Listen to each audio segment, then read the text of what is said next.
आदरणीय दर्शक महानुभावहरू, तपाईँलाई स्वागत छ गुरुजीसँग 1 मिनट च्यानलमा।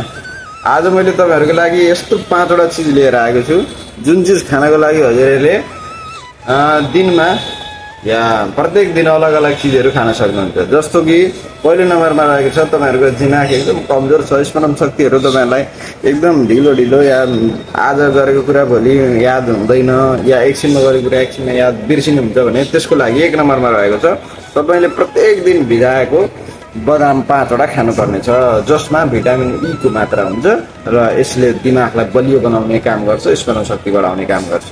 दोस्रो नम्बरमा आँखाको स्वास्थ्यको लागि हेरिन्छ हामी। आँखा पनि हामीलाई एकदम चाहिने चिज हो र आँखा स्वास्थ्य राख्नको लागि हामीले एकदम भिटामिन सी ले हाम्रो आँखालाई नसालाई बुढेसकालमा जवान देखिन काम गर्छ अनि तपाईले आँखा राम्रो हुनको लागि प्रत्येक दिन एउटा अमला खानुपर्ने छ।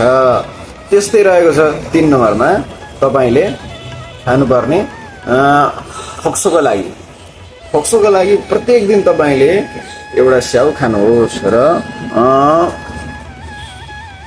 डाक्टरसँग सल्लाह पनि लिनुहोस् फोक्सो कस्तो छ।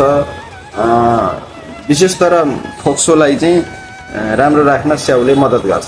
त्यस्तै 4औं नम्बरमा रहेको छ मुटु राम्रो लाग्नको लागि हामीले तपाईको शरीरको